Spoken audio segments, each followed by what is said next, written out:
चिंता में खुद को बर्बाद मत करो। चिंता करना छोड़ दोगे। चिंता में खुद को बर्बाद मत करो की स्टोरी को ध्यान में रखते हुए हमने शॉर्ट मॉरल स्टोरीज हिंदी की तैयार की है। इस कहानी में पढ़ना और सुनना पसंद है, तो आज के इस कहानी में हम आपको कुछ दिलचस्प कहानियां के साथ साथ चिंता में खुद को बर्बाद मत करो के बारे में सुनेंगे, जिसे सुनने में आप और आपके बच्चों को काफ़ी मज़ा आने वाला है। इसके साथ हम भी बता देंगे कि सारी कहानियाँ आपके लिए बहुत ही दिलचस्प होंगी, क्योंकि हमने आपके बच्चों के लिए खास तौर पर यह कहानियाँ तैयार की है ताकि उन्हें कहानी से कुछ नया सीखने को मिले। तो ये कहानी आप सभी को मज़ा भी आएगा और आपके बच्चों की बुद्धि भी बढ़ेगी। तो देर ना करते हुए चलिए कहानी में आगे बढ़ते हैं। तो इस कहानी को शुरू करने से पहले आप कमेंट बॉक्स में ओम बुधाय नमः जरूर लिखें। तो आज की कहानी चिंता में खुद को बर्बाद मत करो। ये बात उन दिनों की है जब बुद्धा मरवन में अपना समय व्यतीत कर रहे थे। इस समय तक बुद्धि की प्रसिद्धि दूर दूर तक फैल चुकी थी। बहुत दूर दूर से लोग अपनी चिंताओं और परेशानियों का समाधान खोजने के पास आते थे। ऐसे ही एक दिन जब बुद्धा मरवन में अपने शिष्यों को प्रवचन दे रहे थे, तो एक अधेड़ उम्र का व्यक्ति अपने 20-21 वर्ष के पुत्र को अपने साथ लिए बुद्ध की तरफ चला आ रहा था। जब यह प्रवचन स्थल के पास पहुंच गए तो एक नज़र उन पर डाली और इशारे से बैठने के लिए कहा। जब प्रवचन समाप्त हो गया और सभी लोग वहां से चले गए, तो बुद्ध ने उस व्यक्ति को अपने पास बुलाया और बैठने के लिए कहा। वहां चारों तरफ हरियाली छाई हुई थी। मौसम बहुत सुहाना था और तरह तरह की पक्षियों की आवाजें गूंज रही थी। ऐसा नज़ारा देखकर उस व्यक्ति को अंदर से असीम शांति महसूस हो रही थी। इसके बाद बुद्ध ने उस व्यक्ति से आने का कारण पूछा, तो इस पर व्यक्ति ने कहा, या तथागत, मैं 2 दिन की लंबी यात्रा करके अपने पुत्र को आपसे मिलवाने लाया हूँ। ये मेरा इकलौता पुत्र है और ये हर समय थका थका रहता है। ऐसा लगता है जैसे इसके सारे अंदर कोई जान ही नहीं है, कोई प्राणी ही नहीं है। इसका स्वभाव भी काफी चिड़चिड़ा हो गया है। अगर हम इससे कुछ भी कहते हैं तो यह हमारी छोटी छोटी बातों पर गुस्सा हो जाता है। इसके देखने की क्षमता भी उम्र से पहले ही कमजोर हो गई है और इसके बाल भी सफेद पड़ने लगे हैं। इतनी कम उम्र में इतनी बड़ी उम्र का लगना, मुझे तो कुछ समझ नहीं आ रहा कि इसके साथ हो क्या रहा है। तथागत, मैं अपने पुत्र के स्वास्थ्य को लेकर बहुत चिंतित हूँ। जब मैं अपने पुत्र को वैद्य जी के पास लेकर गया तो उन्होंने कुछ औषधि दी और कहा, आपने पुत्र को तनाव कम लेने के लिए कहो। वो अपने दिमाग में बहुत अधिक तनाव लेता है, इसलिए उसकी ऐसी हालत हो गई है। लेकिन मुझे उनके बहुत समझाने के बाद भी तनाव का मतलब समझ नहीं आया। मुझे नहीं पता कि तनाव होता क्या है या किन कारणों से आता है और उसे कैसे अपने पुत्र के दिमाग से निकालूं। लेकिन मुझे सबसे पहले तो ये समझना है कि तनाव होता क्या है। इसलिए तथागत मैं आपके पास आया हूँ। कृपया आप मेरी समस्या का समाधान कीजिए। या सुन। बुद्ध उसके पुत्र को बड़े ध्यान से देखते हैं, उसके चेहरे को देखते हैं, उसकी आंखों को देखते हैं और फिर उसके हाथों की नब्ज को भी देखते हैं। यह सारी विधि करने के बाद बुद्ध उस व्यक्ति से कहते हैं, तनाव लेना तो कोई नहीं चाहता, लेकिन फिर भी यह तनाव लोगों के दिमाग को दीमक की तरह पकड़ लेता है और व्यक्ति जान भी नहीं पाता कि वह तनाव में जी रहा है। लेकिन अगर व्यक्ति तनाव के कारणों को अच्छे से समझ लेता है और तनाव के बारे में कोई ऐसा पैमाना बना लेता है जिससे वह जान सके कि वह कितने तनाव में है, तो वह इस समस्या का समाधान भी खोज सकता है। सबसे पहले तो तुम ये समझो कि तनाव होता क्या है। जब भी कोई व्यक्ति कोई काम कर रहा होता है लेकिन उसका मन कहीं दूर भटक रहा होता है, कल्पनाओं में होता है, तो उसके शरीर और मन के बीच एक दूरी पैदा हो जाती है। यह दूरी जितनी अधिक होगी व्यक्ति उतनी ही ज्यादा बेहोशी की अवस्था में होता है। और शरीर और मन के बीच की इसी दूरी, इसी खिंचाव को तनाव कहा जाता है। आखिर कोई पसंदीदा खेल खेलने के बाद व्यक्ति चुस्ती और प्रसन्नता से क्यों भर जाता है, जबकि उसने तो अपने शरीर को थकाया है। लेकिन समझने वाली बात यह है कि खेलते समय मन और शरीर एक साथ पूरी तरह से उस खेल में केंद्रित होते हैं, जिससे शरीर और मन के बीच दूरी पैदा नहीं होती और कोई तनाव पैदा नहीं होता। और अगर दिमाग में कोई तनाव था भी तो वो भी दूर हो जाता है। लेकिन इसके विपरीत जब हम कोई ऐसा काम करते हैं जो हमें पसंद नहीं है तो उस काम को कर रहा होता है, लेकिन हमारा मन कहीं दूर कल्पनाओं में भटक रहा होता है, जिससे शरीर और मन के बीच एक दूरी पैदा हो गई और तनाव ने जन्म ले लिया। इसीलिए व्यक्ति को एक समय सिर्फ एक ही काम करना चाहिए और अपने तन और मन की सारी शक्ति उसी एक काम पर लगा देनी चाहिए, जिससे व्यक्ति के अंदर तनाव पैदा ही ना हो। इसके बाद बुद्ध ने कहा, तनाव पैदा होने के मुख्य 8 कारण होते हैं और जिसने इन कारणों को समझ लिया वो जीवन भर तनाव मुक्त रह सकता है। मुख्य कारणों में सबसे पहला कारण है अति महत्वाकांक्षी होना। महत्वाकांक्षी होना अच्छी बात है, लेकिन क्या कभी आपने इस बात पर ध्यान दिया है कि इंसान के लक्ष्य कभी पूरी नहीं होती। उसका एक लक्ष्य पूरा हुआ नहीं कि वो दूसरे की तरफ भागने लगता है, दूसरा पूरा हुआ तो तीसरे की तरफ, और इस तरीके से वो अपने लक्ष्यों को पाने के लिए जिंदगी भर गोल गोल घूमता रहता है।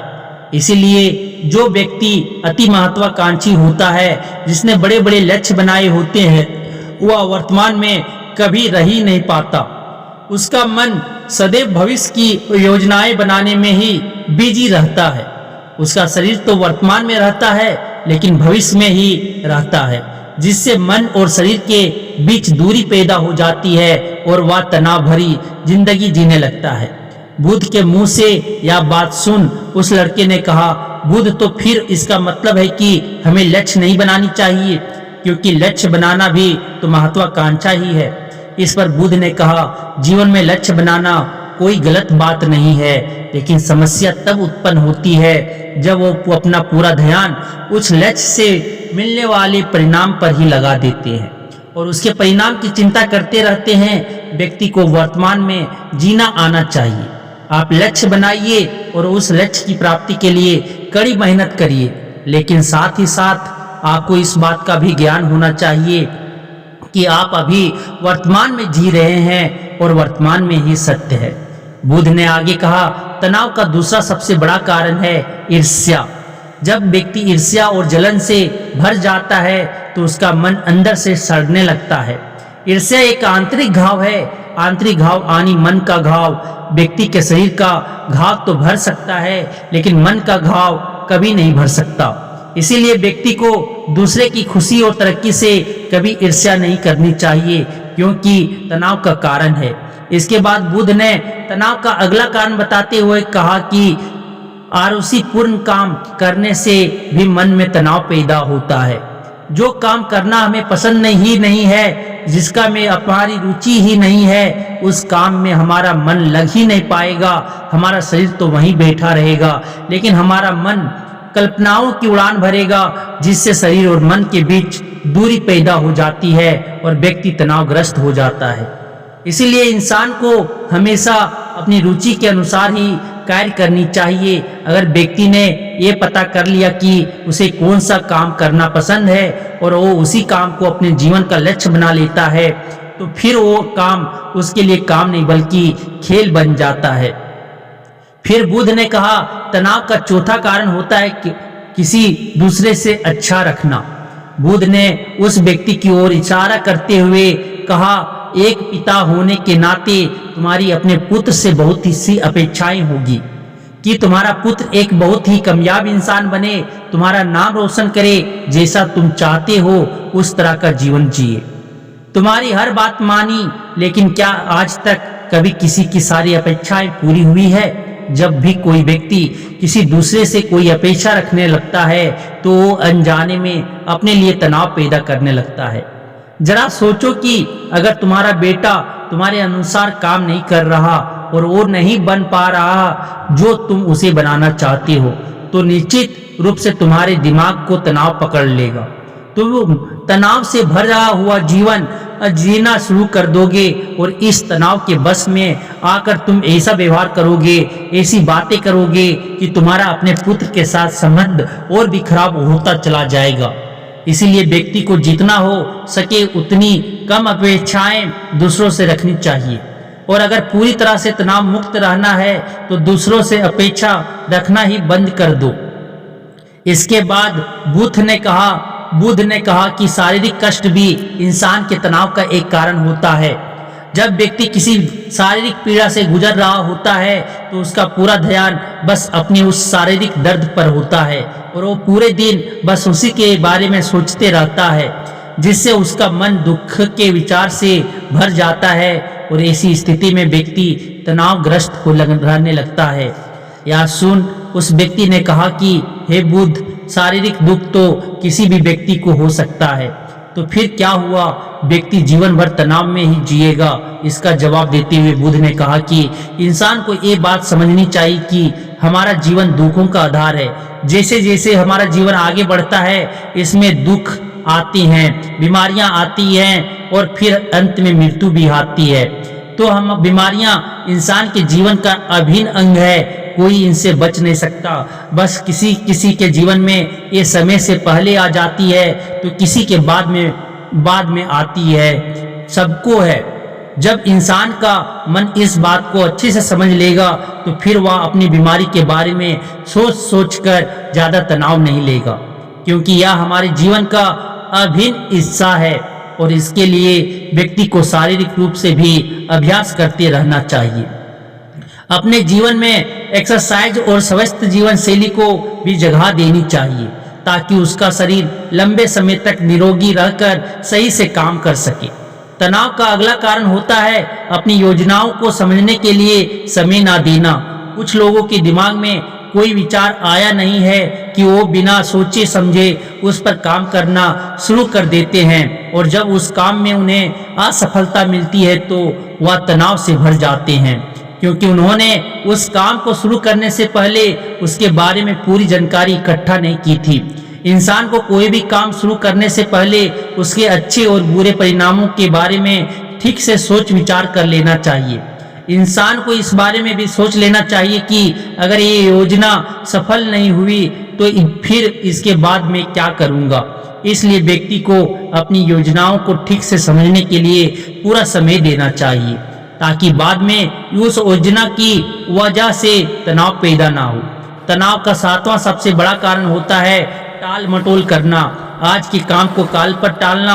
आप लोगों ने ये कहावत तो सुनी होगी कि आलसी इंसान के शरीर का सबसे बड़ा शत्रु है। इंसान आलस की वजह से आज के काम को कल के लिए टाल देता है और फिर काम को टालना उसकी आदत बन जाती है। काम को कल पर टालने वाले व्यक्ति का काम कभी भी समय पर पूरा नहीं हो पाता, और अगर किसी तरह से पूरा हो भी जाता है तो वह उतना अच्छा नहीं हो पाता जितना अच्छा उसे किया जा सकता था। और फिर यह बात व्यक्ति के अंदर तनाव पैदा करती है। लेकिन काम को टालना या काम को एकदम अंत समय पर करना एक आदत है, इसीलिए व्यक्ति ना चाहते हुए भी बार बार अपनी इस आदत का शिकार बन जाता है और काम को टालता रहता है। और फिर जब काम की समय सीमा पास आ जाती है तो वह तनाव से भरकर काम को पूरा करने का प्रयास करता है। इसीलिए तनाव मुक्त रहने के लिए व्यक्ति को काम को टालने की आदत छोड़नी पड़ेगी, और यह सभी संभव है जब व्यक्ति काम को समय से पहले खत्म करने का निश्चय करे। सबसे आखिरी और सबसे प्रमुख कारण जो तनाव का होता है वो है ज्यादा सोचना।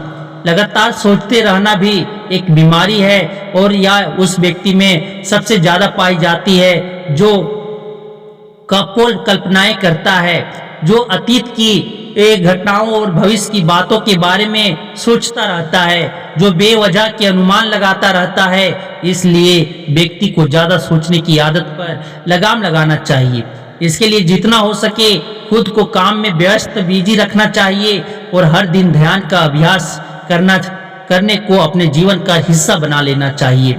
बुद्ध के मुंह से यह सारी बातें सुनकर उस व्यक्ति ने हाथ जोड़कर कहा, बुद्ध, मेरा पुत्र तो अभी मात्र 20 वर्ष का ही है और इसमें अभी इतनी समझ भी नहीं है कि यह आपकी बताई सारी बातों का एक साथ पालन कर सके। आप कृपया करके तनाव मुक्त रहने का कोई आसान सा तरीका बता दें जिससे मेरा बेटा उसका अनुसरण भी कर सके और तनाव मुक्त भी रह सके। उस व्यक्ति के यह प्रार्थना सुन बुद्ध ने कुछ सोचते हुए जवाब दिया, अगर तुम इतनी सारी बातों का पालन नहीं कर सकते तो इसके लिए एक बहुत ही आसान विधि है। तुम एक बार में एक काम को करने पर ध्यान लगाओ। भी काम कर रहे हो उस समय पर सिर्फ उसी काम को करो, सिर्फ उस पर ही अपना पूरा ध्यान लगाओ। और अगर तुम्हारा मन इधर उधर भटक जाता है तो जैसे ही तुम्हें याद आए उसे वापस फिर उसी काम में लगा दो। ये सबसे आसान और अच्छा तरीका है तनाव मुक्त रहने का। जब तुम भोजन करो तो उस समय सिर्फ भोजन ही करो, उसके पूरे स्वाद का आनंद लो, उसे अनुभव करो। जब चलो तो अपना पूरा ध्यान सिर्फ चलने पर लगा दो। इससे तुम्हारा मन और तुम्हारा शरीर दोनों एक जगह पर केंद्रित रहेंगे, दोनों के बीच दूरी पैदा नहीं होगी जो कि तनाव का मुख्य कारण होती है। दोस्तों, आज की युवा पीढ़ी एक ही समय पर तीन तीन काम करने के आदी हो चुकी है, जैसे फोन पर बात करते हुए गाड़ी चलाना, खाना खाते हुए टीवी देखना, ये फोन चलाना और फिर इनकी शिकायत रहती है कि मैं तनाव में जी रहा हूँ, मेरा मन शांत रहता है, मैं चिड़चिड़ा सा हो गया हूँ। जब कोई व्यक्ति एक ही समय पर तीन तीन काम करेगा तो तनाव पैदा होना तो स्वाभाविक है, क्योंकि दिमाग तो एक समय पर पूरा ध्यान लगाकर सिर्फ एक ही काम कर सकता है। पूर्ण रूप से एक ही समय पर दो कामों पर ध्यान कभी नहीं लग सकता। इसीलिए जहां तक संभव हो सके एक समय पर सिर्फ एक ही काम करने का प्रयास करें, वो भी पूरे ध्यान के साथ। दोस्तों, आशा करता हूं कि आपको इस स्टोरी से काफी कुछ सीखने को मिला होगा। इस कहानी को अपने दोस्तों के साथ अवश्य शेयर करें और कमेंट बॉक्स में बताएं कि ये कहानी आपको कैसा लगा। धन्यवाद।